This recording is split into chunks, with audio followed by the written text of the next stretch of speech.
Dear students, NEET 2026 के exam के लिए हार्डली 50 डेज रिमेनिंग है। अब कई सारे स्टूडेंट ये सिचुएशन में होते हैं कि हमको किस चैप्टर पर या किन चैप्टर्स के ऊपर ज्यादा फोकस करना चाहिए, कौन से ऐसे चैप्टर जिसको हमें बिल्कुल मिस नहीं करना चाहिए, कौन से डू और डाई वाले चैप्टर्स होते हैं, किस तरह से हम अपने स्कोर को एक अच्छा शेप दे सके, हमारी स्टडी को प्रॉपर शेप दे सके, ताकि हम जो है अपनी सीट ग्रैब कर सके। तो आज की ये वीडियो उन्हीं स्टूडेंट के लिए। अगर आपने तैयारी की है और आप ये कंफ्यूजन में है कि भाई कौन से चैप्टर्स को हमें जो है बहुत ज्यादा कंसंट्रेशन से पढ़ना चाहिए या बहुत ज्यादा प्रैक्टिस करना चाहिए, हमारा टाइम सही तरीके से यूटिलाइज होना चाहिए। कुछ चैप्टर्स ऐसे भी होते हैं जिसकी तैयारी में वक्त बहुत ज्यादा चला जाता है, तो देखिए उसके बजाय कुछ और चैप्टर्स अगर पढ़ेंगे तो उनकी परफेक्शन बहुत ज्यादा हो जा सकती है। तो यहाँ पे ये चीज बहुत ज्यादा जरूरी है कि हम किन चैप्टर्स के ऊपर ज्यादा फोकस करें। तो आज की इस वीडियो में हम पिछले 5 साल में एनटीए ने किन चैप्टर को ज्यादा वेटेज रखा है। ज्यादा वेटेज का मतलब 5 साल का हम एवरेज बता रहे हैं कि एनटीए ने पिछले 5 सालों में किन किन चैप्टर्स पे कितने क्वेश्चन पूछे हैं या किन चैप्टर्स पे ज्यादा क्वेश्चन पूछे हैं। तो चलिए वीडियो स्टार्ट करते हैं। तो यहाँ पर हमने 11th और 12th इनके चैप्टर्स को मेंशन किया है। तो यहाँ हमने पूरे चैप्टर्स नहीं बताए, वही चैप्टर्स जिन चैप्टर्स को आप मिस नहीं करना चाहिए उन्हीं को हम यहाँ डिस्कस कर रहे हैं। देखिए इस साइड में हमने 11 के चैप्टर्स लिखे हैं, चैप्टर का नंबर लिखा है 1 2 3 4 6 7 11 12। जो एनसीईआरटी चैप्टर नंबर्स है वो हमने नेम के साथ यहाँ मेंशन किया है। तो अब देखिए इनमें से जैसे हमने यहाँ लिखा यूनिट और मेजरमेंट, ये पिछले 5 साल में ये 5 ईयर, यहाँ क्या लिखा है ये 5 ईयर। तो पिछले 5 साल में कितने क्वेश्चंस आए हैं? 13 क्वेश्चन। 5 साल में हमने 5 ही एग्जाम कंसीडर किए हैं, वो एग्जाम जो मतलब मेन एग्जाम रहा है, रिपीट होने वाला नहीं। जैसे 2024 में बाद में एक बार एग्जाम हुआ कुछ स्टूडेंट्स के लिए, 2023 में मणिपुर के लिए एग्जाम हुआ था, तो वो रिपीटेड वाला नहीं। जो मेन एग्जाम है हमने उन एग्जाम्स के जो है क्वेश्चंस का काउंट लिया हुआ है। तो यहाँ पे यूनिट और मेजरमेंट के लिए देखिए टोटल 13 क्वेश्चन पूछे पिछले 5 साल में। तो इसको देख के लगेगा आपको कि भाई ये बहुत हाई वेटेज वाला चैप्टर है। तो यहाँ जो W मेंशन किया है ये यही इंडिकेट कर रहा है कि ये वेटेज ज्यादा रखता है, तो इसे आपको कंपलसरी करना, मिस नहीं करना है। तो एनीवे यहाँ जो चैप्टर लिखे है वो डू और डाई वाली है, आप किसी भी सूरत में उसे मिस नहीं कर सकते।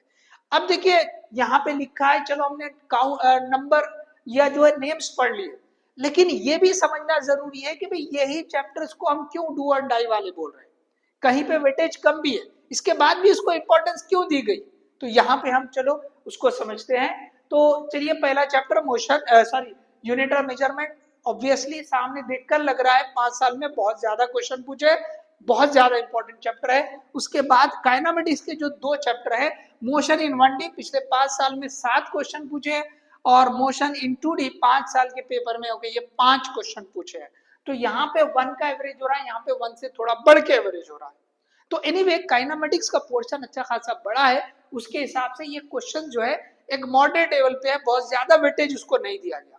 लेकिन ये चैप्टर्स बेसिक में आते हैं, जिसका सीखना बहुत जरूरी है। मैकेनिक्स अगर आपको पढ़ना है तो आपको ये दोनों चीजों को समझना बहुत जरूरी है। खासतौर से ये मोशन इन 1D तो बहुत ज्यादा इंपॉर्टेंट है, और उसके साथ में आप जैसे मोशन इन 2D, तो इसमें आपको प्रोजेक्टाइल मोशन, सर्कुलर मोशन का काइनेमेटिक्स भी है। तो इसलिए इनको एज ए बेसिक चैप्टर आपको पढ़ना जरूरी है। तो इसलिए हमने यहाँ पे जो है उसको रखा है। तो जो खाली स्टार लिखे हैं वो या तो बेसिक को बिलोंग करेंगे या फिर ऐसे चैप्टर जो केमिस्ट्री में भी उनका इन्वॉल्वमेंट रहेगा। तो समझिए आप, तो हम यहाँ पर उन चैप्टर्स को बता रहे हैं जिनका वेटेज ज्यादा, जो बेसिक हो गए या जो है केमिस्ट्री में भी उनका इन्वॉल्वमेंट रहेगा। तो देखिए यहाँ पे नेक्स्ट लॉज ऑफ मोशन, 5 साल में 9 क्वेश्चन, लगभग 2 का एवरेज है, तो ये भी अच्छा खासा वेटेज है। चैप्टर बड़ा है बट स्टिल उसका वेटेज 2 क्वेश्चन के लगभग आ रहा है। इसी तरह हमने रोटेशनल मोशन, बड़ा चैप्टर है, 2 क्वेश्चन से ज्यादा का वेटेज है। तो देखिए यहाँ वेटेज वाले चैप्टर में डाला है। इसी तरह ग्रेविटेशन की बात करें तो इसको भी 11 जो है क्वेश्चन पूछे पिछले 5 पेपर में, तो ये भी जो है हाई वेटेज वाला चैप्टर है। उसके बाद थर्मोडायनामिक्स पिछले 5 साल में 4 क्वेश्चन पूछे हैं। 10 साल का देखेंगे तो इसमें क्वेश्चन ज्यादा हो जाएंगे, ये भी एक इंपॉर्टेंट चैप्टर माना जाता है। बट यहाँ पर ओके पिछले जो 5 मेन पेपर है उसमें 4 ही बार पूछा है, लेकिन अगर हम दूसरे रिपीट वाला जो एग्जाम हुआ है उसमें अगर मिला देंगे तो नंबर ऑफ क्वेश्चन बढ़ जाएंगे, ठीक है। सो उसके बाद केटीजी छोटा चैप्टर है, लेकिन उसको एक क्वेश्चन से ज्यादा का एवरेज है, इसका मतलब इसका वेटेज ज्यादा है। तो ये केमिस्ट्री में भी आता है, ओके इन्वॉल्वमेंट जैसे थर्मोडायनामिक्स और केटीजी, ये जो टॉपिक्स है ये आपको केमिस्ट्री में भी मिल सकते हैं, तो इसलिए हमने उसको जो है ना स्टार भी लिखा है यहाँ पे, ओके बेसिक के लिए या केमिस्ट्री के लिए। लेकिन ये वाला वेटेज भी ज्यादा है, चैप्टर की ओके जो लेंथ है वो छोटी है, उसके हिसाब से एक क्वेश्चन आपको कम टाइम लगेगा प्रिपरेशन के लिए। तो ये जो है केटीजी वेटेज वाला भी है और आपको केमिस्ट्री में भी इसका कुछ ना कुछ इन्वॉल्वमेंट मिल जाएगा, टॉपिक रिपीट हो गए, ठीक है। तो ये देखिए 11th का पोर्शन, तो 11th के पोर्शन में आपको 1 2 3 4 5 वेटेज वाले चैप्टर है और जो 2 बेसिक के हैं, और ये वाले चैप्टर अगर देखेंगे थर्मोडायनेमिक्स केटीजी, ये केमिस्ट्री में भी इनका इन्वॉल्वमेंट रहेगा। चलिए बात करते हैं 12th की।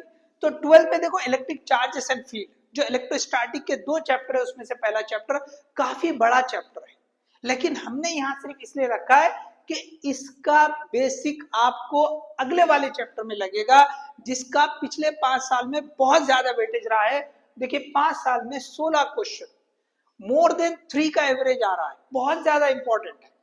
तो इलेक्ट्रिक पोटेंशियल एंड कैपेसिटेंस बहुत ही इंपॉर्टेंट चैप्टर, तो अगर इसको परफेक्शन के साथ करना है तो कहीं ना कहीं इसकी जरूरत लगेगी, तो आप इसको एटलीस्ट फॉर्मूला बेस्ड कर लें। चैप्टर मैंने जैसे बताया काफी लेंथी है, तो आपको फॉर्मूला बहुत अच्छे से क्लियर होना चाहिए, ओके क्योंकि इसी का रोल जो है आपको कहीं ना कहीं ये moving charges and magnetism, dipole लगभग उसी तरह के फॉर्मूले रहेंगे, और कुछ ग्राफ जो है इलेक्ट्रिक फील्ड, मैग्नेटिक फील्ड या जो है ग्रेविटेशनल फील्ड, इनके ग्राफ भी एक जैसे रहेंगे। तो इसके लिए मैंने यहाँ पे इसको रखा है।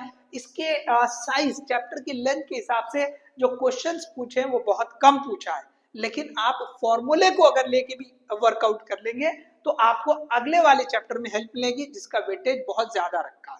अब इसके बाद देखिए करंट इलेक्ट्रिसिटी, बहुत ज्यादा इंपॉर्टेंट, सबसे इंपॉर्टेंट चैप्टर आप मान सकते हैं। देखो इसके पिछले 5 साल पे 5 पेपर में 19 क्वेश्चन, बहुत ज्यादा वेटेज वाला।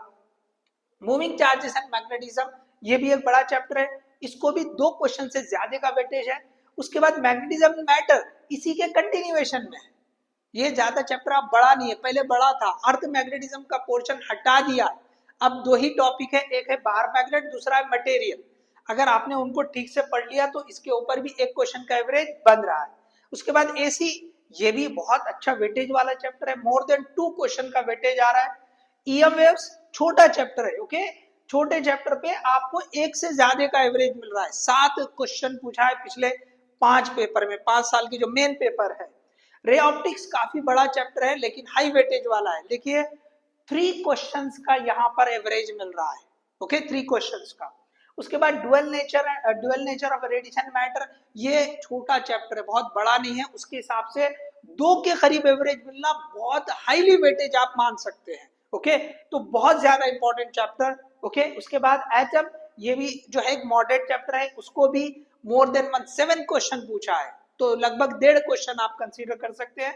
न्यूक्लियाई भी छोटा मॉडरेट हो गया, पहले बड़ा मान सकते थे, लेकिन ये भी चैप्टर की लेंथ कम हो गई क्योंकि उसमें जो रेडियो एक्टिविटी लॉ है, ओके और उससे रिलेटेड 2-3 जो टॉपिक थे, okay half life time, average life time, ये सब हटा दिया है, तो ये भी चैप्टर की लेंथ थोड़ा कम हो गई है, इसके हिसाब से इसका वेटेज बहुत अच्छा है।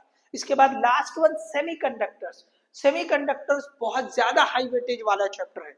तो यहाँ पे देखिए ये जो चैप्टर सेमीकंडक्टर है 2 से ज्यादा, ओके मॉडरेट चैप्टर है, लेकिन आपको जो एवरेज मिल रहा है 1 साल का 2 से ज्यादा क्वेश्चन, तो बहुत ज्यादा इंपॉर्टेंट है। तो देखिए ये सेमीकंडक्टर बहुत ज्यादा इंपॉर्टेंट वेटेज के हिसाब से, ये वाला वेटेज के हिसाब से बहुत ज्यादा, ईएम वेव ये वाला, ओके उसके बाद करंट इलेक्ट्रिसिटी ये वाले, तो इनको बहुत ज्यादा वेटेज मिला है, ये वाला बहुत ज्यादा वेटेज है। ग्रेविटेशन, ओके जो चैप्टर की लेंथ है उनके हिसाब से नंबर ऑफ क्वेश्चन बहुत ज्यादा है, ओके, जैसे अगर लॉज ऑफ मोशन बड़ा चैप्टर है, ग्रेविटेशन उससे छोटा चैप्टर है, लेकिन यहाँ पे देखिए वेटेज, तो यहाँ पे आप इसे समझ सकते हैं। तो देखिए यहाँ पे हमने क्लियरली आपको बता दिया कि किस बेसिस पर आप उसको इंपॉर्टेंट मानेंगे। ओके, जैसे हमने लिखा most important chapter, most important chapter, तो यहाँ पे हमने उसको जस्टिफाइड कर लिया है। तो अगर आप जो है ऐसे चैप्टर जिसको मिस नहीं करना है उसकी लिस्ट देखना चाह रहे हैं तो ये आपके सामने है, और उसका जस्टिफिकेशन भी मिल गया। इससे पहले ऑलरेडी हमने एक प्लान डिस्कस किया था, ओके, 120 मार्क्स के लिए। ओके, आप चाह के आप चैनल पे जाकर उसे भी देख सकते हैं। अगर कुछ स्टूडेंट ऐसा चाहते हैं कि भी नहीं हमको चैप्टर के हिसाब से नहीं सर, हमको मोस्ट इंपॉर्टेंट टॉपिक चाहिए, तो बहुत जल्द वो वीडियो भी हम लेकर आएंगे।